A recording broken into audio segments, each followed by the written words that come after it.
제 11장.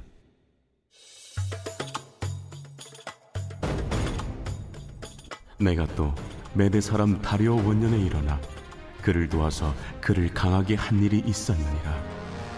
이제 내가 참된 것을 내게 보이리라. 보라, 바사에서 또 새 왕들이 일어날 것이요 그 후에 넷째는 그들보다 심히 부요할 것이며, 그가 그 부요함으로 강하여진 후에는 모든 사람을 충동하여 헬라 왕국을 칠 것이며, 장차 한 능력 있는 왕이 일어나서 큰 권세로 다스리며 자기 마음대로 행하리라. 그러나 그가 강성할 때 그의 나라가 갈라져 천하 사방에 나누일 것이나 그의 자손에게로 돌아가지도 아니할 것이요 또 자기가 주장하던 권세대로도 되지 아니하리니, 이는 그 나라가 뽑혀서 그 외에 다른 사람들에게로 돌아갈 것임이라. 남방의 왕은 강할 것이나 그 군주들 중 하나는 그보다 강하여 권세를 떨치리니 그의 권세가 심히 클 것이요 몇 해 후에 그들이 서로 단합하리니 곧 남방 왕의 딸이 북방 왕에게 가서 화친하리라. 그러나 그 공주의 힘이 쇠하고 그 왕은 서지도 못하며 권세가 없어질 뿐 아니라 그 공주와 그를 데리고 온 자와 그를 낳은 자와 그때 도와주던 자가 다 버림을 당하리라. 그러나 그 공주의 본 족속에게서 난 자 중에 한 사람이 왕위를 이어 권세를 받아 북방왕의 군대를 치러 와서 그의 성에 들어가서 그들을 쳐서 이기고 그 신들과 부어 만든 우상들과 은과 금의 아름다운 그릇들은 다 노략하여 애굽으로 가져갈 것이요 몇 해 동안은 그가 북방왕을 치지 아니하리라. 북방왕이 남방왕의 왕국으로 쳐들어갈 것이나 자기 본국으로 물러가리라. 그러나 그의 아들들이 전쟁을 준비하고 심히 많은 군대를 모아서 물이 넘침같이 나올 것이며, 그가 또 와서 남방왕의 견고한 성까지 칠 것이요 남방왕은 크게 노하여 나와서 북방왕과 싸울 것이라. 북방왕이 큰 무리를 일으킬 것이나 그 무리는 그의 손에 넘겨준 바 되리라. 그가 큰 무리를 사로잡은 후에 그의 마음이 스스로 높아져서 수만 명을 엎드러뜨릴 것이나 그 세력은 더하지 못할 것이요 북방왕은 돌아가서 다시 군대를 전보다 더 많이 준비하였다가 몇 대 곧 몇 해 후에 대군과 많은 물건을 거느리고 오리라. 그때 여러 사람이 일어나서 남방왕을 칠 것이요 내 백성 중에서도 포악한 자가 스스로 높아져서 환상을 이루려 할 것이나 그들이 도리어 걸려 넘어지리라. 이에 북방왕은 와서 토성을 쌓고 견고한 성읍을 점령할 것이요 남방 군대는 그를 당할 수 없으며 또 그가 택한 군대라도 그를 당할 힘이 없을 것이므로 오직 와서 치는 자가 자기 마음대로 행하리니 그를 당할 사람이 없겠고 그는 영화로운 땅에 설 것이요 그의 손에는 멸망이 있으리라. 그가 결심하고 전국의 힘을 다하여 이르렀다가 그와 화친할 것이요 또 여자의 딸을 그에게 주어 그의 나라를 망하게 하려 할 것이나 이루지 못하리니 그에게 무익하리라. 그 후에 그가 그의 얼굴을 바닷가로 돌려 많이 점령할 것이나 한 장군이 나타나 그의 정복을 그치게 하고 그 수치를 그에게로 돌릴 것이므로 그가 드디어 그 얼굴을 돌려 자기 땅 산성들로 향할 것이나 거쳐 넘어지고 다시는 보이지 아니하리라. 그 왕위를 이을 자가 압제자를 그 나라의 아름다운 곳으로 두루 다니게 할 것이나 그는 분노함이나 싸움이 없이 몇 날이 못되어 망할 것이요 또 그의 왕위를 이을 자는 한 비천한 사람이라 나라의 영광을 그에게 주지 아니할 것이나 그가 평안한 때를 타서 속임수로 그 나라를 얻을 것이며 넘치는 물 같은 군대가 그에게 넘침으로 말미암아 패할 것이요 동맹한 왕도 그렇게 될 것이며 그와 약조한 후에 그는 거짓을 행하여 올라올 것이요 소수의 백성을 가지고 세력을 얻을 것이며 그가 평안한 때 그 지방의 가장 기름진 곳에 들어와서 그의 조상들과 조상들의 조상이 행하지 못하던 것을 행할 것이요 그는 노략하고 탈취한 재물을 무리에게 흩어주며 계략을 세워 얼마 동안 산성들을 칠 것인데 때가 이르기까지 그리하리라. 그가 그의 힘을 떨치며 용기를 다하여 큰 군대를 거느리고 남방왕을 칠 것이요 남방왕도 심히 크고 강한 군대를 거느리고 맞아 싸울 것이나 능히 당하지 못하리니 이는 그들이 계략을 세워 그를 치니니라. 그의 음식을 먹는 자들이 그를 멸하리니 그의 군대가 흩어질 것이요 많은 사람이 엎드려져 죽으리라. 이 두 왕이 마음에 서로 해하고자 하려 한 밥상에 앉았을 때 거짓말을 할 것이라. 일이 형통하지 못하리니 이는 아직 때가 이르지 아니하였으므로 그 일이 이루어지지 아니할 것임이니라. 북방 왕은 많은 재물을 가지고 본국으로 돌아가리니 그는 마음으로 거룩한 언약을 거스르며 자기 마음대로 행하고 본토로 돌아갈 것이며 작정된 기한에 그가 다시 나와서 남방에 이를 것이나 이번이 그 전번만 못하리니 이는 기띔의 배들이 이르러 그를 칠 것임이라. 그가 낙심하고 돌아가면서 맺은 거룩한 언약에 분노하였고 자기 땅에 돌아가서는 맺은 거룩한 언약을 배반하는 자들을 살필 것이며 군대는 그의 편에 서서 성소 곧 경고한 것을 더럽히며 매일 드리는 제사를 폐하며 멸망하게 하는 가증한 것을 세울 것이며 그가 또 언약을 배반하고 악행하는 자를 속임수로 타락시킬 것이나 오직 자기의 하나님을 아는 백성은 강하여 용맹을 떨치리라. 백성 중에 지혜로운 자들이 많은 사람을 가르칠 것이나 그들이 칼날과 불꽃과 사로잡힘과 약탈을 당하여 여러 날 동안 몰락하리라.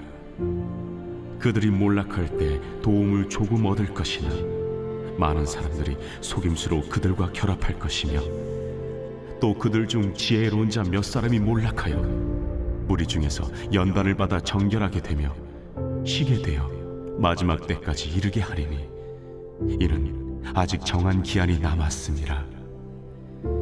그 왕은 자기 마음대로 행하며 스스로 높여 모든 신보다 크다 하며 비상한 말로 신들의 신을 대적하며 형통하기를 분노하심이 그칠 때까지 하리니 이는 그 작정된 일을 반드시 이루실 것이니라.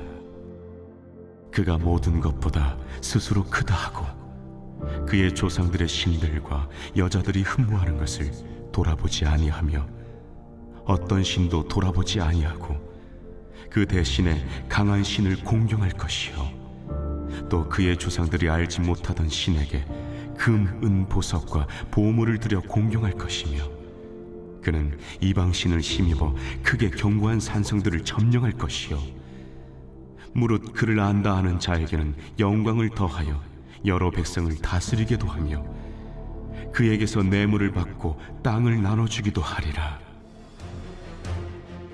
마지막 때에 남방왕이 그와 힘을 겨룰 것이나 북방왕이 병거와 마병과 많은 배로 회오리 바람처럼 그에게로 마주와서 그 여러 나라에 침공하여 물이 넘침같이 지나갈 것이요 그가 또 영화로운 땅에 들어갈 것이요 많은 나라를 패망하게 할 것이나 오직 에돔과 모압과 암몬 자손의 지도자들은 그의 손에서 벗어나리라. 그가 여러 나라들의 그의 손을 펴리니 애굽 땅도 면하지 못할 것이니 그가 권세로 애굽의 그 문과 모든 보물을 차지할 것이요 리비아 사람과 구스 사람의 그의 시종이 되리라. 그러나 동북에서부터 소문이 이르러 그를 번민하게 함으로 그가 분노하여 나가서 많은 무리를 다 죽이며 멸망시키고자 할 것이요 그가 장막 궁전을 바다와 영화롭고 거룩한 산 사이에 세울 것이나 그의 종말이 이르리니 도와줄 자가 없으리라. 오늘의 말씀 다니엘 11장입니다. 다니엘은 계속해서 환상을 통해 장차 일어날 전쟁과 환란 그리고 하나님 나라의 도래를 보고하고 있습니다. 특별히 오늘 11장 부분은 바사와 헬라의 역사와 관련된 예언의 말씀입니다. 선민 이스라엘 백성들과 그 주변 국가들에 대한 전쟁의 역사와 국가들의 흥망성쇠에 대한 원대하고도 장엄한 이 예언의 말씀들을 세상 사람들은 단지 어떤 익명의 저자가 기록한 역사 회고일지 정도로 생각하지만 결코 그렇지 않습니다. 이 말씀은 분명 BC 6세기에 살았던 다니엘이 이 모든 시공간을 초월해 존재하시는 하나님의 영광을 통해 기록된 하나님의 예언의 말씀입니다. 놀라운 것은 하나님께서 보여주신 이 예언의 말씀들은 정확하게 성취되었다라는 사실입니다. 예언의 내용은 이렇습니다. 2절에서 언급하고 있는 다리오 왕을 포함한 바사의 왕이 헬라 지방 정복을 시도할 것이란 예언의 말씀이 언급되고 있고요. 또 3절과 4절에서는 알렉산더 대왕이 헬라 제국의 등장과 또 이 헬라 제국이 내 왕국으로 분열되는 과정을 대략적으로 진술하고 있으며 5절에서 20절은 헬라의 내 왕국 가운데에서 팔레스틴을 중심으로 남방 왕국이었던 애굽의 프톨레미 왕조와 또 북방 왕국이었던 수리아의 셀루쿠스 왕조 간에 일어난 전쟁을 예언하면서 결국 지배권이 북방 왕국이었던 수리아의 셀루쿠스 왕조에게 넘어온다는 예언의 말씀을 통해서 결국 21절에서 45절에서 확인해 볼 수 있는 것은 북방 왕국인 셀루쿠스 왕족에서 나온 안티오쿠스 에티파네스 4세가 세계를 정복하고 또 자신이 마치 신이 된 것처럼 자신을 신격화시키면서 동시에 하나님의 백성인 이스라엘 백성들을 박해하고 멸시한 것을 예언하고 있는데요. 이러한 환란은 결국 그리스도 재림 직전에 나타날 대환란이라는 사실을 보여주고 있다는 겁니다. 우리는 이러한 하나님의 예언 앞에 겸손한 마음으로 생각해야 할 것이 있습니다. 이 세상은 한 사람의 권력자나 국가 전체의 힘이나 전쟁을 통해 움직이고 진행되는 것이 아니라 미리 알고 계시며 작정하시고 통제하시는 하나님의 주권에 따라 움직인다라는 사실을 기억해야 합니다. 다시 말해 우리가 진정 의지해야 할 분이 누군지를 정확히 알아야 한다는 겁니다. 그런데 세상의 역사를 보면 참으로 안타까운 것은 그들 중에는 하나님은 없고 더 많은 땅과 더 많은 자원과 더 많은 물질을 얻기 위한 한 인간의 어리석은 욕심밖에 없다라는 겁니다. 이 어리석고 파괴적인 인간의 욕심 때문에 과거에 수많은 전쟁이 일어났던 것이고 그로 인해 수많은 사람들이 희생을 당해야 했으며 안타까운 것은 지금도 전쟁의 공포 속에서 살아가고 있다라는 겁니다. 그렇다면 이 세상에는 왜 이렇게 많은 사람들이 스스로 고통으로 몰아넣는 분쟁과 전쟁이 끊임없이 발생해야 하는 것일까요? 그것은 앞에서도 언급했듯이 하나님의 주권을 인식하지 못하고 타락한 인간의 이기적인 탐욕 때문이라는 겁니다. 만약 그들에게도 하나님께서 우주 만물을 다스리시고 지금도 운행하시고 계신다는 그 주권의식이 있었다면 결코 전쟁은 일으키지 않았을 겁니다. 하지만 그들은 하나님의 자리에서 올라서서 다른 사람이 고통을 당하든 말든 상관하지 않고 철저하게 자기의 이기적인 탐욕을 채우기에 급급하였습니다. 결국 이 모든 것은 인간이 하나님으로부터 멀어질 때 생기는 결과입니다. 인간은 타락함으로 말미암아 하나님으로부터 멀어져 나갔고 그 결과 이기적인 본능에 따라 움직이는 존재가 되어버린 겁니다. 그러나 인간은 본래 하나님의 형상대로 창조된 존재입니다. 그러기에 하나님의 성품을 닮아 평화롭고 조화롭게 살아가야만 합니다. 그런데 타락하여 하나님을 떠나면서 하나님의 형상을 잃어버리고 마는 겁니다. 이러한 인간관계를 다시 회복하려면 어떻게 해야 할까요? 그 해답은 너무나도 분명합니다. 다시 하나님의 형상을 회복하는 것밖에 없습니다. 정확히 말씀드리자면 하나님이 계셔야 할 본래의 자리로 되돌리는 것이고 인간은 자신이 있어야 할 본래의 자리로 돌아가서 하나님을 섬기게 될 때 우리의 형상이 회복된다는 사실입니다. 이 회복의 과정은 사실 믿는 우리들에게도 날마다 필요한 과정이라고 생각합니다. 왜냐하면 하나님의 자녀라 할지라도 깨어있지 않으면 순간순간 악인들의 꾀, 죄인들의 길, 오만한 자리에 앉기를 욕망하기 때문입니다. 그때마다 이 말씀을 기억해야 합니다. 내가 있어야 할 본분의 자리가 어디인지 말입니다.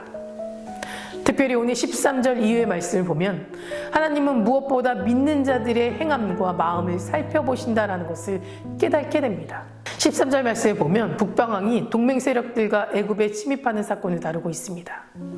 그리고 14절에는 당시 애굽의 족속이었던 유대 민족이 이때를 틈타 독립을 시도할 것을 다루어지고 있습니다. 14절 말씀입니다. 그때 여러 사람이 일어나서 남방왕을 칠 것이요 내 백성 중에서도 포악한 자가 스스로 높아져서 환상을 이루려 할 것이나 그들이 도리어 걸려 넘어질지라. 여기서 내 백성이란 것은 이스라엘 백성을 지칭합니다. 그런데 본문은 이러한 일을 시도한 자들이 포악한 자들이며 이 일을 시도한 이유가 스스로 높아져서 환상을 이루려 하였기 때문이라고 분명하게 말하고 있습니다. 여기서 포악한 자라는 것은 법과 질서를 지키지 않는 무법자, 파괴와 폭력을 일삼는 포악한 자들을 지칭하는 표현입니다. 또한 환상을 이루려 하였다는 것은 하나님의 뜻과는 상관없이 그들 스스로가 허영심에 빠져 사사로운 목적을 이루려 하였다는 의미를 보여주고 있는 겁니다.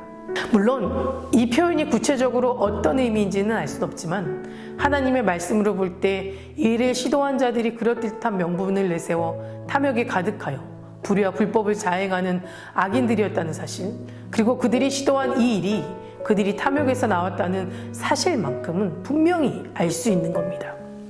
그리고 이들의 행동 결과는 도리어 걸려 넘어졌다라는 표현을 통해서 하나님의 뜻이 아니었다는 것을 분명하게 말해주고 있습니다.